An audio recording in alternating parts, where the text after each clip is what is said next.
রেখেছেন। আমাদের মঞ্চে উপস্থিত আছেন আমাদের সিলেট সিটি কর্পোরেশনের মাননীয় প্রধান নির্বাহী কর্মকর্তা, আমাদের কর্মচারী সংসদের সভাপতি, আমাদের প্রধান রাজস্ব কর্মকর্তা, প্রধান হিসাবরক্ষণ কর্মকর্তা এবং আমাদের প্রধান বর্জ্য ব্যবস্থাপনা কর্মকর্তা। আমরা একটু ক্ষমা চেয়ে নিচ্ছি, একটু দেরিতে অংশগ্রহণ করার কারণে আগেই বক্তব্য দিতে পারিনি।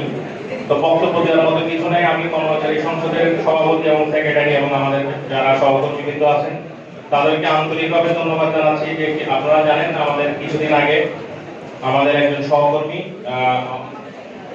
দুর্ঘটনা কবলে পড়ে ইন্তেকাল করেছেন এবং তার যে পরিবার তারা খুবই গরিব।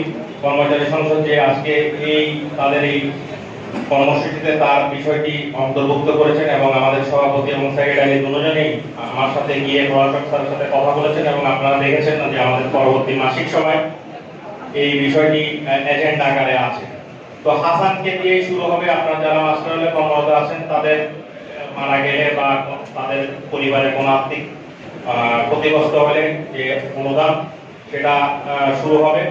তো আমি এই বিষয়ে আমাদের প্রধান নির্বাহী কর্মকর্তা বক্তব্য দিবেন এবং আমাদের প্রশাসক স্যারও দিয়েছেন।